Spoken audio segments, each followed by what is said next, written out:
Welcome back to Season 2, Episode 23 of the Randy Wilson Podcast. I'm your host, Randy Wilson. Super excited to be with you in this year, beautiful year 2020, the year of vision. I'm sitting here with my homeboy, DJ Rayvon. That's bars, the year of vision. I was waiting to see who was going to pull out that metaphor, the 2020, the sight thing. It has to be, man. Yeah, I get it. Yeah, I'm super excited to be starting the year off with you, bro. Yeah, I'm excited to be here, man. You know, we have been trying to link this up for a while. But I'm just all over the place sometimes. Hey, man, all up and down 64. Yeah. All over the radio, all over the club scene. But not only that, father and husband. And, you know, that's part of the motivation today for doing this podcast. Facts. Because we want to go beyond the music. Yeah. And we want to get into the man and who DJ Rayvon is. Yeah. For audience out there, be sure to check this podcast out on YouTube if you're listening. However, the podcast will also be released on all podcast channels, and also by now, with you listening to this, the website should be launched.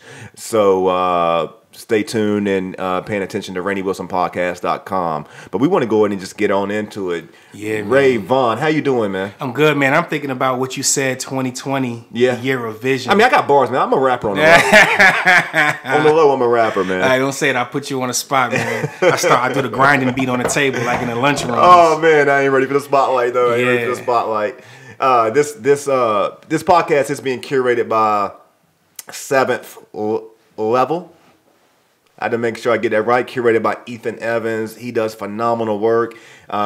We worked together recently on a series that we call the Do-Gooder series. Okay. We was very intentional and focusing on people in the community that are doing really good work. Oh, that's fire. So we met with a couple historians, Bill Martin, Christy Coleman from the Civil War Museum. That was your last episode, right? Yes, it was within the past. Yeah, Lady with the blue hair? Well, no, that's Dr. Jana. Okay. Dr. Jana helped co-facilitate those. She was very instrumental in really leading and bringing this group of people together. That's what's up. And so we went on a 6-episode series where we just wanted to focus on that. The goal was to broaden the audience and to address things within diversity and inclusion. Dr. John is a diversity and inclusion practitioner. So it's fire. That's what your platform is for. Yeah, you all need to check her out. She has her own show that's going on right now. Seventh Level is also curating that. So definitely check out Dr. John. I encourage everyone to follow her. But today we hear about DJ Rayvon, man. Yeah, man. I'm interested in you right now. Like a lot of the things that you've said and that we talked about previous to this have like inspired me or kind of made me think about things differently or feel inspired to tell you things. And I know one of the things that you said to me was how I guess your core audience, right? Yes. They have this sort of expectation of who you are or what kind of content that you present. Yes. And then you hit them with something different and they kind of, raise an eyebrow at you. And one thing that I would like to encourage you to do, which I'm sure I don't have to because you get it and we've spoken before, is, man, like, do what you want. Yeah. You know what I'm saying? Like, and everybody who will start to come around or who will form around that will. Yeah. And then that will be what you're about. You know what I'm saying? And then by you doing some of these different pieces that are, I don't really want to use the word off-brand, but we'll say off-brand for some people who have followed before. Yeah. It will serve or it should serve to broaden their horizons. Yeah. And I feel like that's always kind of your job or your duty when presenting content is to give somebody else a different perspective than what they would normally have. So keep doing that, man. Yeah, bring them historians on. Just as long as they ain't dry, that's it. Yeah. Well, I appreciate that. You know, man. That's definitely been the goal. I mean, I've learned through this experience that I've learned who my core audience is. Yeah. I mean, our community supports me by far the most. Facts. The creatives in the community, and I want to be a leader on behalf of making sure that I push their content. In reverse, I also want to be a leader in making sure that I expose them to things that may be left or right than their typical vision. Yeah. And so I'm hopeful that people respect me as a podcaster. As a journalist. And that's the part of this that people kind of get lost in or forget about, is that this is journalism, you know? So sometimes there's you won't get the typical stuff. You get what a journalist is supposed to do. Yeah. You know, they ask the questions they're supposed to ask. They talk to the people who they feel like who are important to talk to, and you bring that to the masses. So yeah, man. Yeah, my goal is that people recognize me as the best interviewer in the city. There you go. And then and not only the city, but on the internet. And obviously, it's going to take some time. Yeah, facts. But the passion. I'm a nerd, man. I sit and watch that television, man, and watch people's style and technique. Yeah. I may not even be listening to the conversation. Who are you into? Everybody. Yeah. Honestly, like everybody. I mean, I watch the news just to see how things are carried. Technique. Yeah. Last night I watched Charlamagne's interview with Meek Mill. Yeah. It was a good one. What do you feel? Yeah, I thought it was actually. I was really intrigued by listening to Meek Mill's perspective on how he parents his children. Yeah. And how based off maturity level, he where he feels and it's appropriate or not to share certain content. And he's from the hood, so I was interested to hear from a hood guy, what I'm saying, him have that cerebral, well-rounded approach toward his parenting. It makes you realize that there isn't anything differentiating most of us other than circumstance. For the most part, we're all consistent. Yeah. And how we feel about things, who we want to be or who we want to turn into, or really just our core values. You know what I'm saying? Yeah. And at the end of the day, sometimes that message can get construed by the way somebody speaks or where they come from. We don't hear them. In all actuality, we're all pretty much the same. Yeah. Going through the same shit. Yeah. I'm good. All right, cool. Going through the same sorts of things. Yeah. So I struggle with that for a minute too. Yeah. Making weird comparisons. You know what I'm saying? Yeah. Like never. We shouldn't do that, but we do. Yeah. No. As a matter of fact, we should compare, but it should be. It's what you do with the comparison next. You never take that comparison and I guess be hard on yourself. Use it to motivate you. Yes. I compare myself all the time, but it's like not to down myself or not to say this person is better than me. It's really to light that fire under my ass and get it popping. Got you. Got you. You've been getting it popping for a minute now. Thanks, man. Yeah. So I've been out here. In this interview, we're gonna record for an hour. Okay. We're gonna try to make sure that we break it up in increments because one of the goals that I have in doing this interview, I've interviewed when I interviewed Micah Bam Bam White. I didn't want to focus just on comedy. Yeah, shout out to Bam. Obviously, everyone knows he's a comedian. Yeah, facts. Obviously, everyone knows that you're a DJ. But, part of my goal is to make sure that we go beyond that. Yeah. I want to go and get the music out the way so we can move into the other meat. stuff. Yeah. You've been DJing for how long? I don't know, man. Forever. You ain't trying to expose your age. You like 30, right? Nah, I just turned 34 December 12th. You know, I don't mind. I'm grown. I'm maturing. Yes, sir. I say that much. So, and I'm proud to be. A lot of people don't make it that far. Man, of course not in your industry. I mean, that's tough. Like, I feel like being a successful DJ, particularly a DJ who's been on the radio for a while, that's like in the NBA. Like, if you get 5, 6, 7 good years, you had a career. That's what I'm saying. You've had a career though on the radio. Man. And how long you been on radio? Since 2013. Stun on them. 2013. No, that's a lie. 2013 is when. No, so about 2010. 2010. Okay. And you got about 10 years in the game now.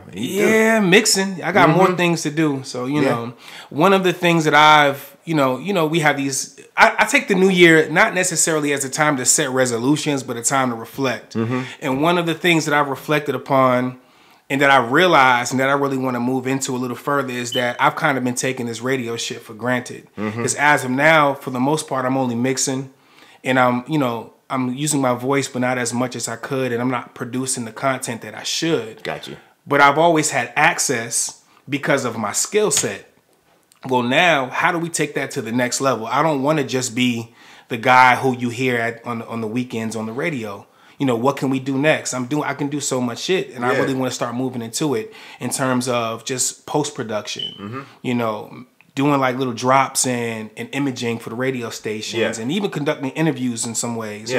Like that's the type of space that I'm getting ready to force myself into a little further because there's no reason for me to not have been around radio as long as I've been around it and not be as far ahead as I should be. Yeah. But then again, that's because I've been one of those people who's always felt like they can do everything, right? And I try to do everything. And I'm largely successful at doing everything that I touch.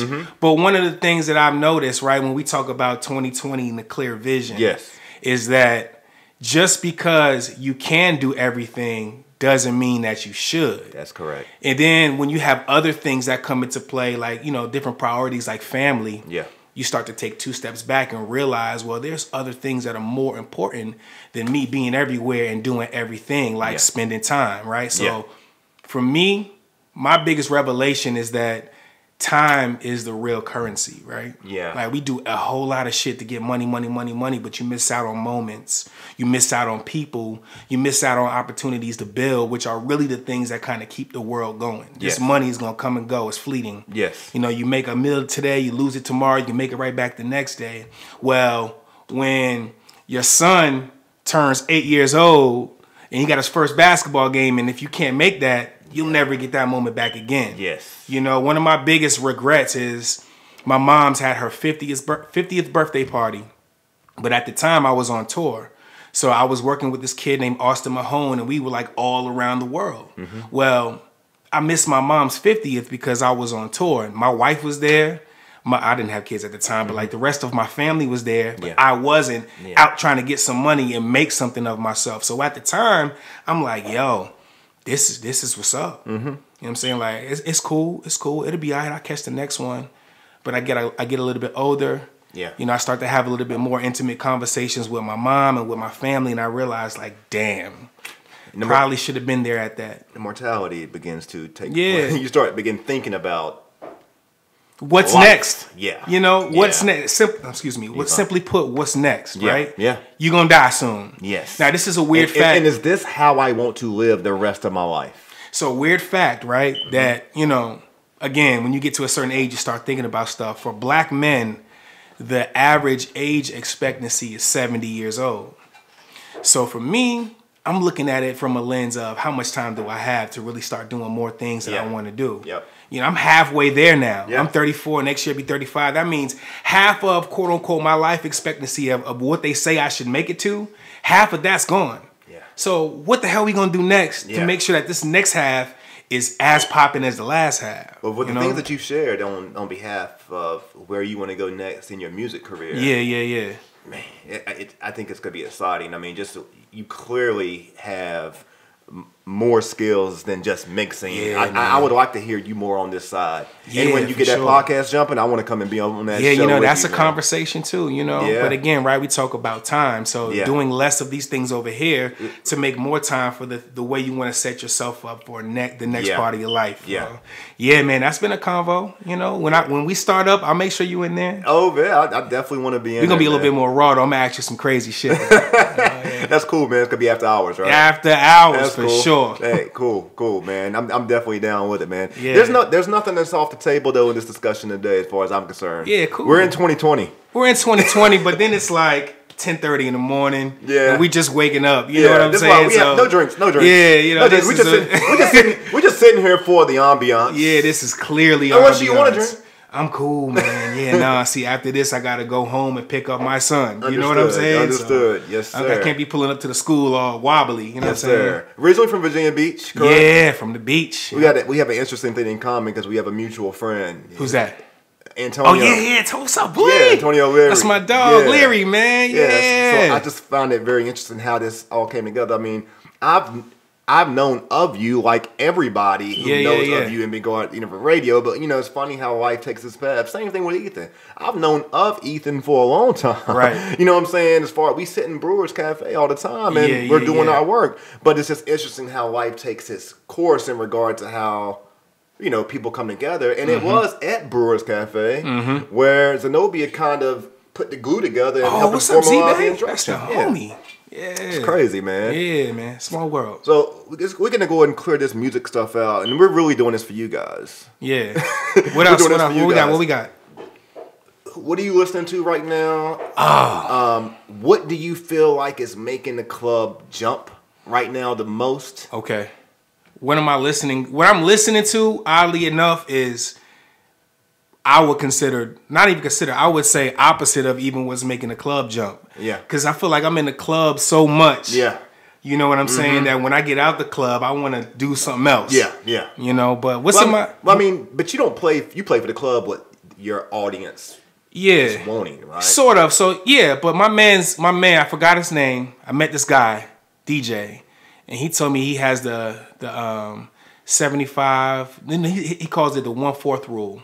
So for every 3 songs that he plays for the people, he does one for him. Okay. And I've been sort of implementing that because I've been noticing how in the clubs I've been getting kind of bored doing the same shit over and over. Like, you got to understand, I'm in the nightclubs or bars or whatever events about 5 times a week. You know what I'm saying? Like, this is what I do. He get that bag. Yeah, I'm getting to it. Yeah, listen, at what expense though, right? Because this year I've been getting to the money. I've made more money this year than I have any year in the previous. Yeah. But I missed out on a lot of things. So let's backtrack. Yeah. You know, we have to figure out quality over quantity now. Correct. What are we going to do less, but make sure we make more of? Yes. So that way we can have that time. Yes. But anyways, back to that question. I'm listening to K-Tronada for sure. Free Nationals for sure. All the way on the opposite end of the spectrum. Benny the Butcher for sure. The whole Griselda. I like all of them. Yeah. If I were to say those were the top 3 searches on my phone, on my iTunes, it would be those. What's in the club right now that I'm rocking with? I really like Roddy Ricch, man. Yeah, that last project he had was crazy. And I like a lot of reggae too, man. I do too. I like to hit the wine a little bit. You know what I'm saying? So my Spotify lately, like, I just got my 2019 review of what I listened to throughout. So in the past year, the year started. Well, I just started podcasting this past year. Okay. So, interestingly, I was listening to Joe Budden's old music heavy in the beginning of 2019. All the old stuff. That's a respectable the last album that he did the last album he did in 2017. Yeah. I forget the name of it now. Me too. So that goes to show. But that was the album. But I listened to a lot of Nicholas F.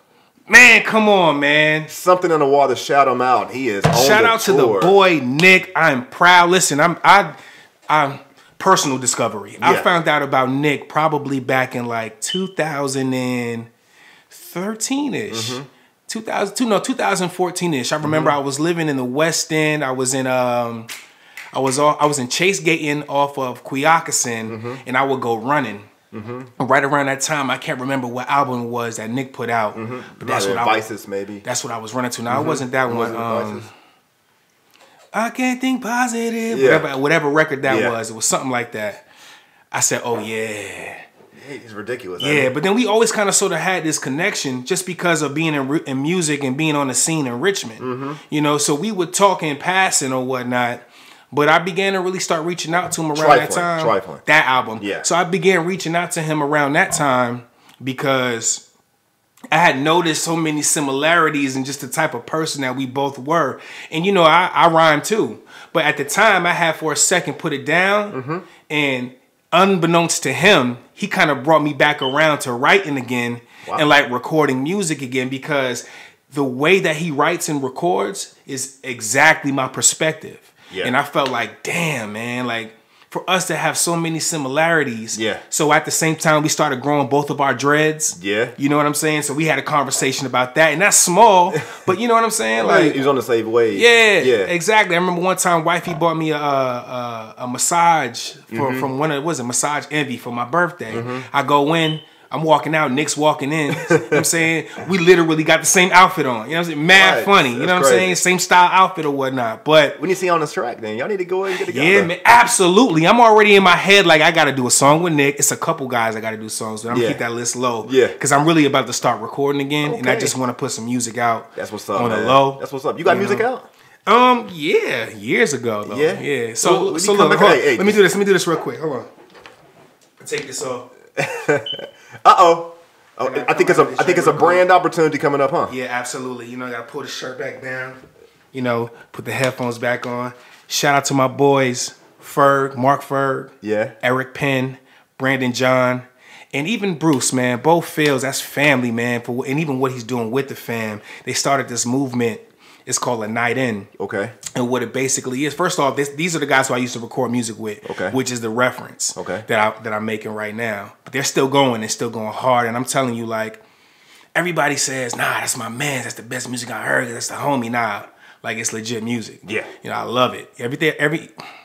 I'm getting excited and I'm stuttering because that's how much I fuck with the music that they're making and how proud of them that I am. That's good. But what a night what a night in is basically what it says, a night in, right? Mm-hmm. You don't necessarily want to go out. You want to chill, kick back, play some games, have some drinks with some homies. But what they've incorporated in that is a live performance, like in the living room. So everybody, you can RSVP, but it's always at somebody's crib. Okay. So there's not going to be that many people there. There's this intimacy that I think their music lends to, that they tap into. Okay. Through, you know, this a night in movement. They did one for VCU Homecoming at the Chilele spot. I seen that. Yeah. I was like, dang, I didn't hear about that. I'm sorry. Is that the one? Is that it was? You told me about that. Yeah, absolutely. Did Michael perform in that? Michael Millions performed at that. Absolutely. Yeah. Another one of my favorites around here, man. I was late on Michael Millions, man, and I should not have been. Mike, listen, you watching this, Mike? My bad, bro. I'm late to the motherfucking party. Mike is crazy. King.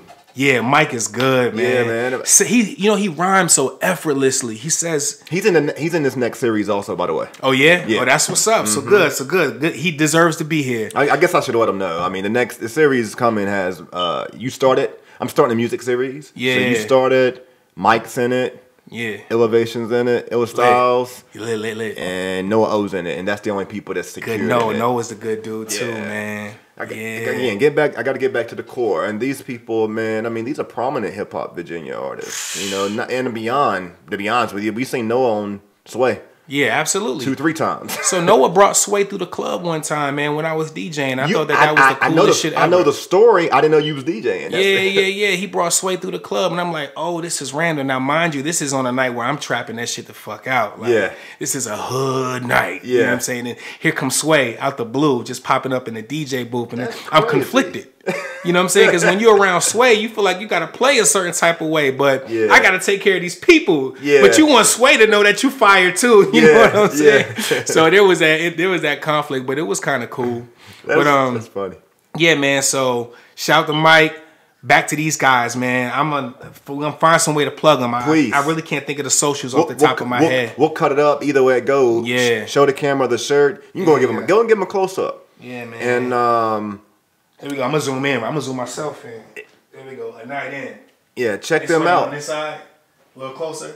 All right, we'll figure out. We're gonna get it. We'll make sure we cut this up, edit this up, and make sure we tag them. Yeah, man. Very important. Very important for music right now to support these kind of movements and the things that the people who are close to us are doing that are important. Yo, man, the podcast can pull up. Yeah, absolutely. In the middle of the show and make it a live situation. So they're mostly based out of New York, but they come down every now and then. I don't mind going to New York. Yeah, you could go. Oh, that might be flames to go up. Yo. You can go up for a night in, record them. Yeah. I'll set it up. Yo, say no more. I'll be up there in January. I mean, that's it, man. I'm open. On the flip side, I've just Rage in the Machine. That was a Joe Budden's album. Okay. Yeah. By that time, I stopped listening to Joe. Yeah, I'll be honest with you. I stopped listening to Joe between 2003 to 2012. Yeah, and looking at the discography. But then I got back on him once his media personality. That's what made me stop listening to Joe. Really? I thought he was weird, man. Really?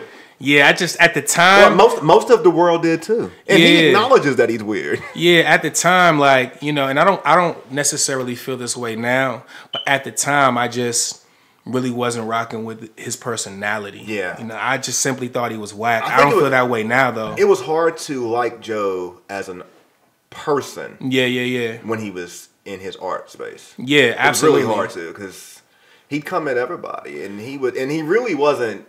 He really wasn't producing the best quality music anyway. He had skills. I just think even beyond that, for me, I just feel like he was corny. Yeah, that was it. Would you snuff him in the club if you could? Nah, I wouldn't. His name ain't never that serious. You know what I'm saying? But what was I getting ready to say? But you know, I think through the podcast, you know, first off, he has the #1 podcast I think right now on his platform. Him and Noriega, like I don't know, which is great and great for podcasting and great for hip hop.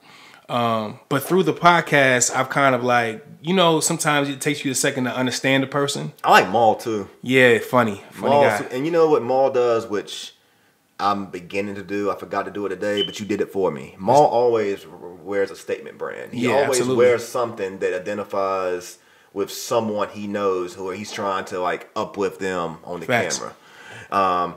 We're gonna move out of music. I'm just gonna tell you these last two CDs.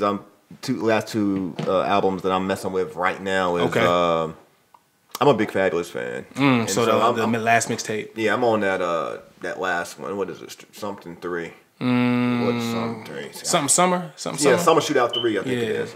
I'm on that, and I just started listening to The Game to see what that was about. Man, Game is another one, man, where it's like, if you don't like Joe, you probably don't like Game either, do you? Yo, man, like, the personality type just makes it very difficult for me. But I'm objective enough to be able to put somebody's personality aside and hear the music. And I've always thought that Game was one of the better rappers in hip hop, and definitely to ever come out of the West Coast. Yeah. My only issue with Game, if we're being if we're coming through with a fine tooth comb, is that he does a lot of name dropping. You know what I'm saying? Like, and that's the only thing for me in hip hop. You don't have any respect. It's like you always just come back to a name somehow in your raps, and for me, I feel like that gets a little redundant after a while. But he's good. I don't know if anyone plays that game better than him. Yeah, facts. At this point, you know. But we did that for you all. Now I want to get into the man DJ Rayvon. Yeah, what's up? Okay, so DJ Rayvon, what are things about you that most people don't have an opportunity to learn easily? Complex questions. I guess maybe just the importance that I have for family, which has kind of escalated or grown since having kids. I think if people monitor your social media, they should see that. Yeah, I see it, but maybe because we've engaged on it. I'm a lot more intimate though, with my family than I am on social media. I'm mostly just posting funny stuff up there that my kids do. I'm involved for sure, but I think one of the things that having kids has sort of developed for me is a sense of patience. Yeah. High level of empathy. And understanding and forgiveness. Because I feel like kids do a lot of stupid shit. Yeah.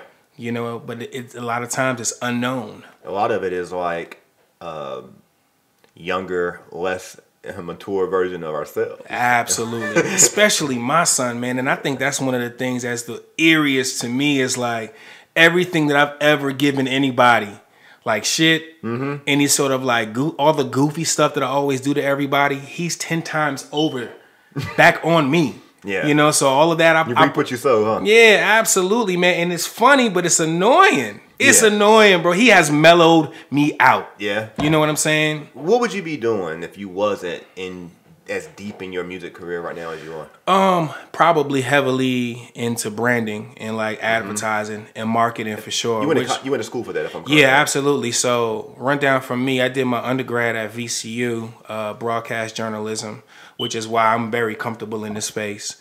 And then a couple years ago, right around the time when I got off tour, 2015, I went to school up in New York City for branding and integrated communications. Shout out to City College, New York. It was a really, really good program I got into. I met some good people. But when they were teaching me to the agency side, and it was cool. I got it. But, I wasn't that enthusiastic initially about some of the opportunities that would have came from that gig. Because they teach you sometimes to a job.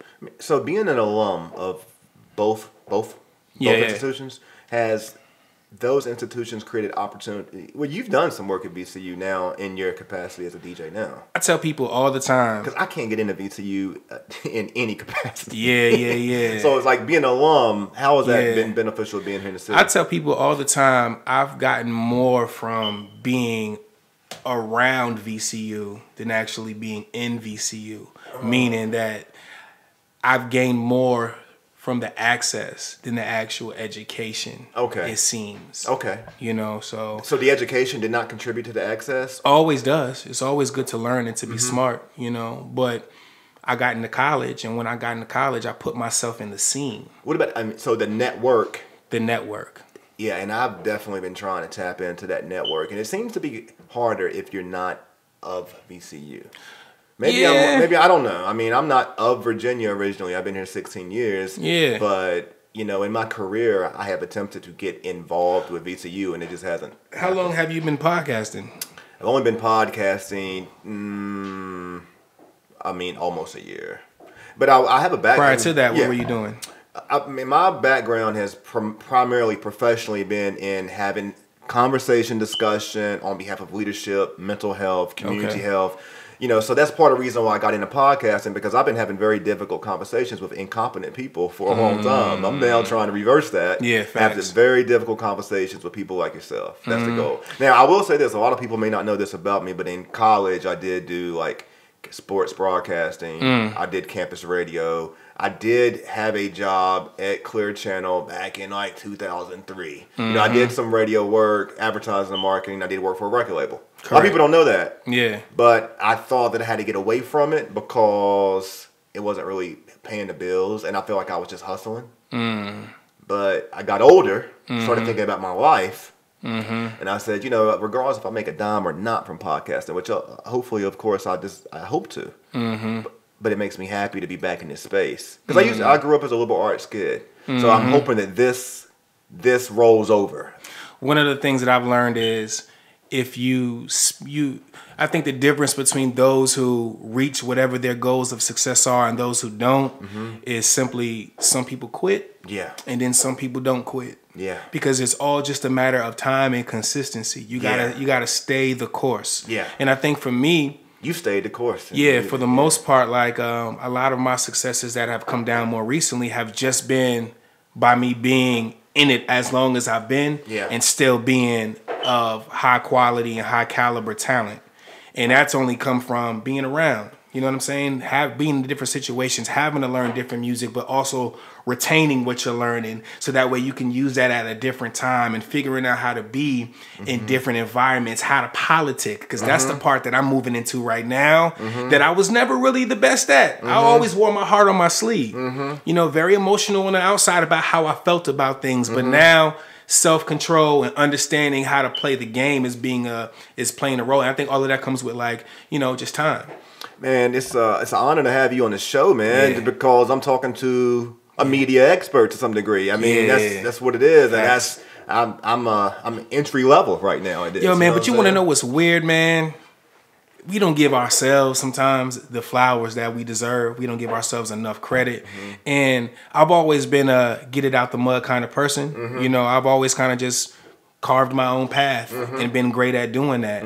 But I've never given myself enough professional credit until now for some of the things that I'm capable of, and some of the things that I've done in the past. And I think that now I'm ready to step into that side, into that level of professionalism, and really being confident in having certain conversations or branding myself or talking about myself and stepping into certain rooms.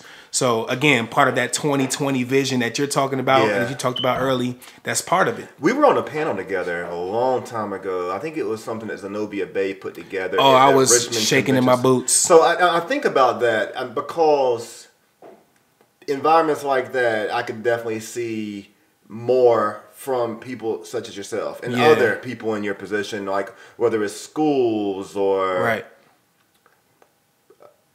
in like correction centers or boys and girls clubs. Like, there's a place. I mean, you have the ability because of your brand and your voice, and to reach a demographic much easier because their ears are open to listen to you. That's facts. And then on top of that, they're going to get way more than they ever thought they knew, because they're going to see, oh, he's a father.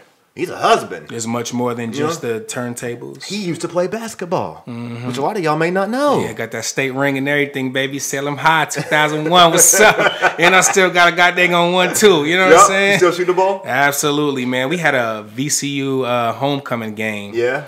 Where all of our friends got together and we rented out Cary Street Gym and we played. Yeah. And when I tell you the level of washed that was on that floor, listen, I thought I was good, but understand, I was playing half court up until that point. Yeah. Man, we ran that ball full court, boy. I was a piece of trash. Man. I was terrible, man. Yeah, all my friends were disappointed because I was talking big shit in the group chat. I'm talking about going to the gym, like doing doing warm-ups, everything, you know, practicing, suicides. I was going hard. Got on that full court, dog. Oh, nah. That wasn't it for me. Y'all didn't know DJ Rayvon was a state champion basketball player, I'm sure. Some of y'all did not know that. That's a big deal, man. Yeah, I think if I would have went to a different high school, I would have played college ball somewhere. Yeah. I just didn't get the exposure that I could have gotten because I was behind one of the greatest basketball players in the same position. Who was that? To come out of Virginia, John Gilchrist. Shout out to John. Oh my goodness, of course. You play behind John. I know that. Yeah, name. Shout out to John, man. Like, he was one of the best players in the state of Virginia. Absolutely, to ever come out of Virginia. Yeah. You know what I'm saying? So, you know, I say that to say I probably should have switched high schools and played against him. Yeah. Rather than playing behind him. Yeah. So, yeah. No regrets though. You know, no regrets. Yeah. It brought me here. I'm here on the podcast. You know what I'm saying? Oh man, listen, man. Like I said, it's an honor to have you on the podcast. Can you kind of share with the audience? And we kind of talked about it in the beginning, but I want to bring it in again here. As we're at the 35-minute mark, because depending on where people are and tuning in, they may have missed it. Okay. You was intrigued. For obvious reasons, I wanted to have you on the show. Yeah, for sure. But in retrospect, in regard to why you wanted to be on the show, what are some of the things that's passionate to you that you wanted to make sure that you was able to get off? Because it's very important to you. Yeah. And a lot of people like you, that people see you for the whole picture and who you are. And it's part of the goal of the podcast too. I think for me, it isn't any one thing that I want people to know about me. I just want to spend more time with people, if that makes sense. Yes. You know what I'm saying? Yes. Because being in the position that I am, I don't get to do this as often as I probably should. And, you know, vulnerability is important. Yeah. And not even for somebody else to see me as being vulnerable, but just as a form of therapy. You know what I'm saying? Yes. And being able to talk and just, you know, say some of the things that you feel or get some stuff off your chest. And to be honest with you, I just felt like from some of the content that you have produced in the past, I saw this vast array of artists, or like not even artists, people who were coming on this show. And I felt like this was an important show to be on. Word. You know what I'm saying? Like from the Young Money Yawns. Yeah. You know, all the way to the guests that you had last week. Like they were two totally different ends of the spectrum. Yes. But both compelling interviews. Yes. You know, and I felt like, oh yeah, that's the kind of space that I want to be in. I appreciate that. And to be able, because I know I can be able to talk about different things. Yes. And I hate a fucking typical interview. Yes. Yo, so how long you been DJing, man? Where you from, man? And yeah, man, what you think about hip hop today? Like, yeah. All right, you know. Are you familiar with Paul Taylor? Nah, not at all. You know he's from Newport News. Okay, so I should get familiar. Yeah. You should definitely go back and check that show out. Him and AI like that. Okay. He created RVA League for Safer Streets. Oh, that's what's up. Which is a basketball organization. Yeah. I've heard of them before. And he has an amazing story where he was incarcerated for, let's say, 23, 25 Jesus years. Christ. While incarcerated, he created a program on behalf of how people in the system could re-enter in society.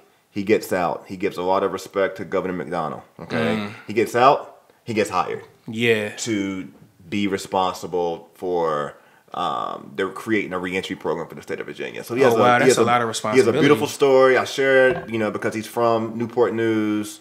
Previous gang member. Gotta look into him. Yeah, very compelling story. Man, Pete, you can turn your life around, man.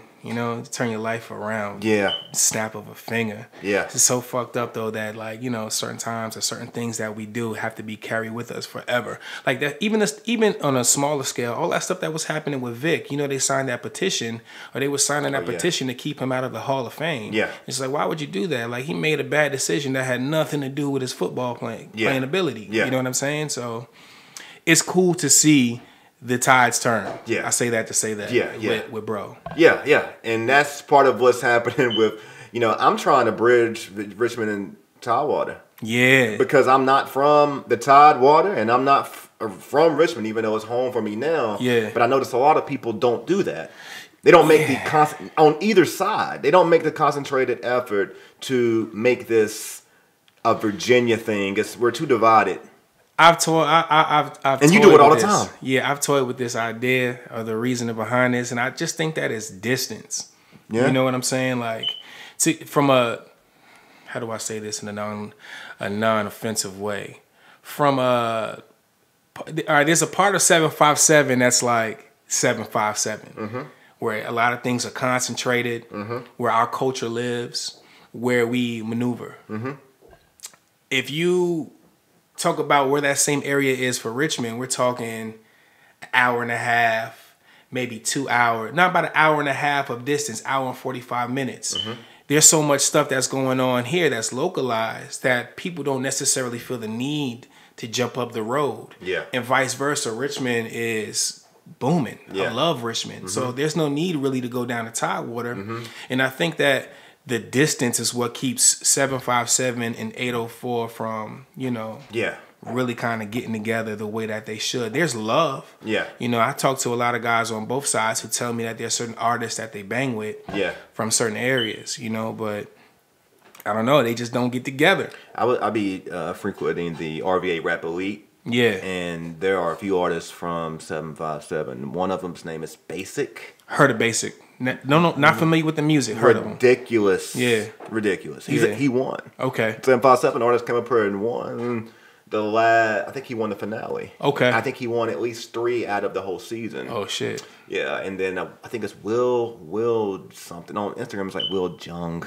Something like that. I may be pronouncing it wrong. Yeah. But there's a lot of artists. There's a few artists who came down. When I had Young Money Yon on the show, I don't think he's really bridged that too much. I think I think maybe he had some experiences here that kind of left a bad taste in his mouth. But I will say, when I did the interview with Yon, it was in the 804. It was in Petersburg. Yeah. Yon, Kyrie Ones. I don't know if I'm. You know what I'm talking about? What's that? KAHRICK1. Something like that. He's from Petersburg. He got a crazy following, like 20,000. Yeah. And Yon and Pusha, both. I'm sure there's really strong ties to Petersburg between the two of them. So yeah. Well, Petersburg is like it's an interesting place to me because it has so much history. It has so much like there's some amazing people who came out of Petersburg, like Moses Malone and Blair Underwood, Trey Songz. But Petersburg doesn't get the credit it deserves because it's not Richmond. Simply put, in my opinion. But so what's the tie you think between the 757 and Petersburg? They close. Yeah. Okay, we can move on. Yeah. I didn't know that though. I didn't know it's a close relationship there. Yeah.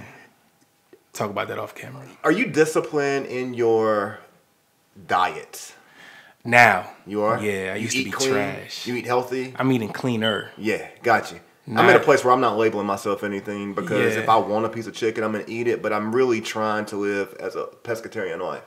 Yeah, I'm trying to live a lifestyle that's going to keep me around for these next 35 years. Yes. Yes. But, that's not to say that I don't have moments of weakness or moments where I want to treat myself. But for the most part, I try to be as conscious as I can about the food that I'm eating. I was trying the vegan thing for a while. I just know that that's not for me at all because I fuck with cheese way too much. I love cheese, man. I need cheese on every sandwich I have. Yeah, you know what I'm saying? I don't care if it's tuna chicken salad. I don't care. Right. You gotta have cheese. I had cheese in my eggs this morning. Yeah. Gotta have some cheese. But it's everything in moderation. Yeah. So you don't do a lot of it. Do you drink? Yeah. Do you have a favorite? Are you a bourbon guy, Scotch guy? Yeah, man, I'm with the hood. I'm on my Henny. You on the Henny? I'm on my Henny, that's it. I like Henny. I like Henny Black. But more recently, again, we talk about trying to be a little bit cleaner. I've been doing like vodka sodas. Yeah. I'm just not a vodka dude. I don't do white liquor. Yeah, man. Much at all. When I was on a white liquor heavy, I was wildin'. Yeah, and tequila makes me belligerent. It's just not. It don't fit well with my body, and I know that, and so I just kind of stay away from it. Nah, I like tequila. That drink. You like that? It makes me party. Yeah, I can't. Yeah. You party or you party? I party off the tequila. You saw that? You see the interview with Nori and Nah, I didn't see that one. I didn't get the reference. I gotta see it. Yeah, it's an interesting reference. Oh, was it Diddy? Diddy, check it out. Diddy's on there. I remember that. Let's take 2 steps back. I just regular party. Yeah. I just regular party. I remember that. I don't party. I threw that in there because like Fab was like, Fab was confused. Yeah. So then I was looking on Instagram the other day, and Diddy just celebrated his 50th birthday. So shout out to Diddy. Shout out to Hov. Yo, that meme is hilarious. The whole meme. Oh my god. That meme had me weak. I think they did a bunch of them, but the one that I laughed at, it was like, it was real though, didn't when it? 2 of your best friends don't like each other, but you don't care. Yeah, that's right. Had me weak. It's funny, mad real. That was funny, man, and I think it was transparent. I think it was real. Mad real. You see when Hov snatched bro's phone? Yes. Yeah, man. I wonder what that was about. But if you look, I don't think he wanted to be recorded. I'm assuming they were sitting there like having a groupie moment. Yeah. Did you see the girls that was dancing and acting all crazy? Yeah, that was Beyonce, Kelly, and I think Sweetie. That's Quavo's. That was the girls that was together? That was the girls that was right in front of them. I couldn't tell who the girls were. Yeah, so if you go back and you look at it, if you look at Beyonce's face at the end of that video, she's like, I got to keep it together. But some shit about to pop off. It's mad funny. It's mad funny. I need to go back and check that out. Yeah, man. I'm sorry not to cut you off. No, man. Yeah. This is fine, man. Yeah, going with the flow. Yeah. Hey, look, man, this is a complete freestyle, man. I feel like when you know that you have, like, there's some interviews I have to do a lot of preparation for. Yeah. But I feel like there was enough calm and just comfort and understanding that this didn't really require an agenda. Man, our first conversation, it was a great conversation. Yeah. So I know obviously you're a basketball guy. Do you have a basketball team? Who am I liking right now, man? No, okay. See, you already messing me up. Who you liking right now? That's the type of fan you are. Okay, listen, you man. brought the hat, the rush for the clothing. I'm a fan of the sport. You know what I'm saying? Mm-hmm. Like, I like good games. I like good plays. Yeah. I like analyze basketball from a player's perspective. So every time I'm watching a game, whatever side is on, I'm paying attention to what's happening off the ball. Mm-hmm. The things that, just all of the skill stuff. That's what I like. So I don't care what team is doing it. Yeah. Because I don't have a favorite team in basketball. I just like who plays well. Who do I like right now, man? I like the young boy Trey in Atlanta. Yeah, Trey Young. He's good. He is really good. He's entertaining. He's really good. He's gonna bring that same energy, or he is bringing that same energy to the league that Curry brought. He brought the same. I agree with that 100%. He's doing it the same type of energy, but with a chip on his shoulder. Mm-hmm. And I think that something to prove. Steph came through pretty boy shot. Mm-hmm. You know what I'm saying? He played. Obviously, there may not be. Trey Young would not be quite like he is if he didn't have a Steph Curry to look at. Yep. But he's got all that in a little bit more of a chip on his shoulder. Lou Williams, I like him, bro. Oh yeah, man. Just like gets the job done. Yeah, I'm a Laker fan, hardcore. Not just because of LeBron, Kobe. Yeah. Going back to Magic, as a kid growing up, I was a big guard, so I loved the big guards. Right. So you played 1 or 2? Both. But I ain't got any bigger since. Yeah. But I've been the same height since I was like, I'm 6'1". I've been 6'1". Yeah, that's average. That's average point guard height. You know what I'm saying? But I've been that height since probably 9th grade. Yeah, so I didn't grow any more after that. Right. The Lakers are nice, bro. Man, I think this is our year if we can stay healthy.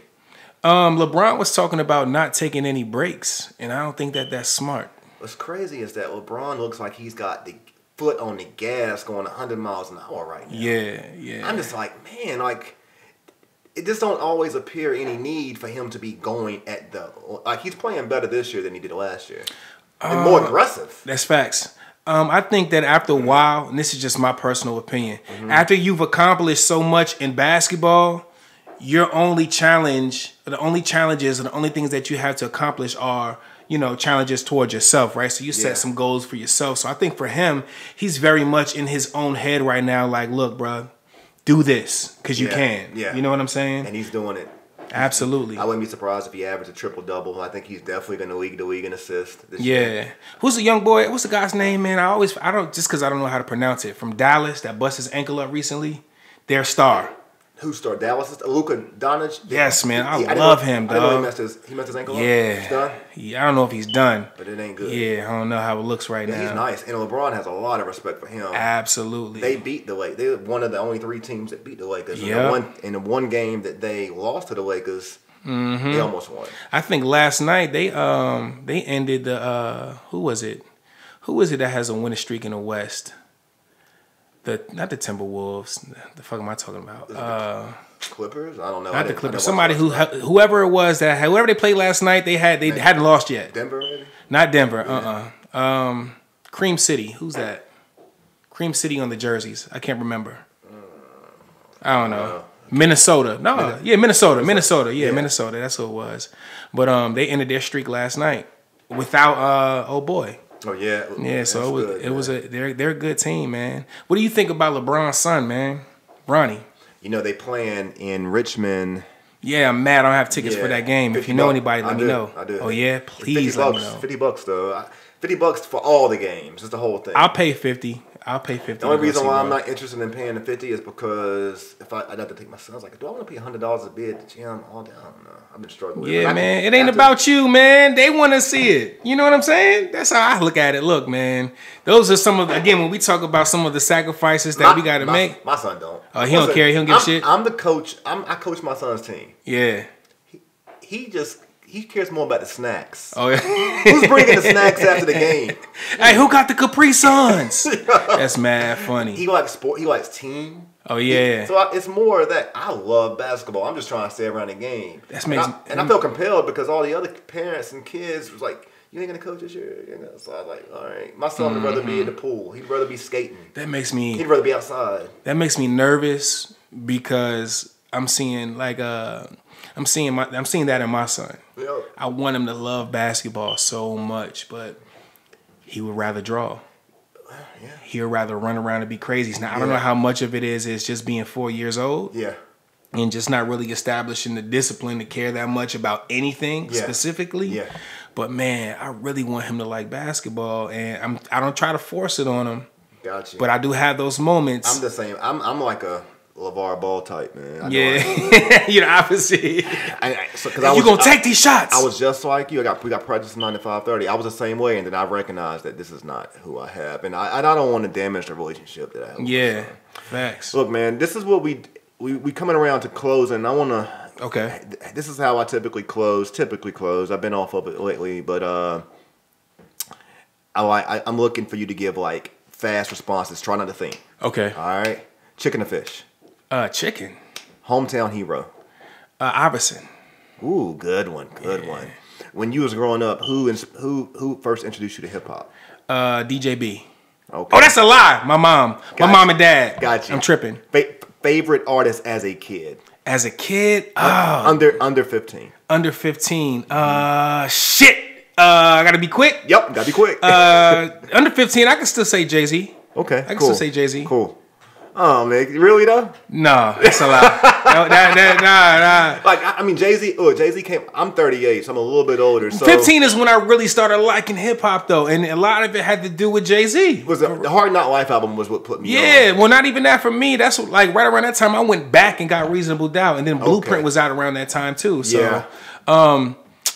If it's 15, man, I just like music, though. I'm tripping. Cannabis. Okay. I'm wildin'. Come on, bro. I don't even know why that took me so long to get to, man. You couldn't tell me I wasn't. That's when I started writing. So everything I was writing sounded like Cannabis or Eminem. Okay. And those were my two right there. Okay.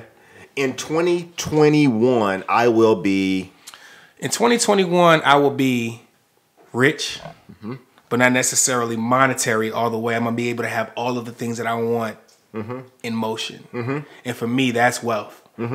In 2019, I wish I would have... In 2019, I wish I would have forgiven myself for a lot of bullshit from the past. Got you. 2019, I held on to it. 2019, I was looking at what I did up until 2019 way too much. Instead of enjoying 2019, I was trying to catch up from 2018 instead of just living in the moment. Got you. So got you. What I enjoy the most about my career in radio? What I enjoy most about my career in radio is interaction with people who actually listen, because that's one of the reasons why I fell in love with this shit. I will listen to 103 Jams, which for me, just from a sentimental value place, will forever be my favorite radio station of all time because I grew up with them. I will listen to B and really, really, really, really feel like I was connected. That's what connected the city. Got you. And I feel like I have an opportunity to bridge the gap between the people and music in our area. Got you. Childhood crush, celebrity. Celebrity childhood crush. Damn, I liked all them janks. Who did I like back then, Just man? one of them days. Monica was one of mine. One of them. Damn, son, I liked all them janks. I don't have one specific. Nia Long? No. I mean, I'm wildin'. Who was it? Nia Long, but in Love Jones. Oh, yeah. Come on. Yes. Come on, Nina. You know who I'm on, man? That I don't know. Sanaa Lathan, I'm wildin'. Yeah. I love Rosario Dawson. My boy Ferg, he's the guy, one of the guys in this group. I'm gonna make sure that I don't show him that part because Rosario is his. I don't think he would agree with that. And you know another one, I loved Megan Good. She was too easy for you to love back then, though. I didn't like for me like I get. That's what I'm saying. Like, but that's like all right, I get it. Yeah. Maya is another one. All right, I get it. Yeah. You know what I'm saying? So easy. Yeah. You know who I like now? I like who I appreciate now, who I didn't appreciate back then. Regina. I don't know if it's really. I know Regina Hall. No, not Regina Hall. Regina Hall is the one that Chicago beat up in Poetic Justice, right? I know who Regina Hall is, but I don't know. I don't watch Regina King. Maybe I don't. Then I know the Regina. One, she got like her nose, mouth. It's like it's a face strong. Nah, that's the one off Boondocks. Okay. So the other one, the other Regina, I love her, dog. She's fire to me. And you know how I like now? Issa Rae on the low. Really? Not typical. I love Issa Rae. Wow. I like different things now. You know, That's no cool. disrespect to my wife, but we have these conversations too. Yeah. So I feel comfortable having a conversation here. Yeah. You know, I think now I'm more into personality. Yeah. Yeah, vibe. Yeah. I like vibe. Yeah. Back then it was just pretty. Yeah. Nah, vibe is important. Make sure you give our audience your social media handles and all the information where they can find you. Very easy. It's just at DJ Rayvon _ everywhere. But I'm mostly on Instagram.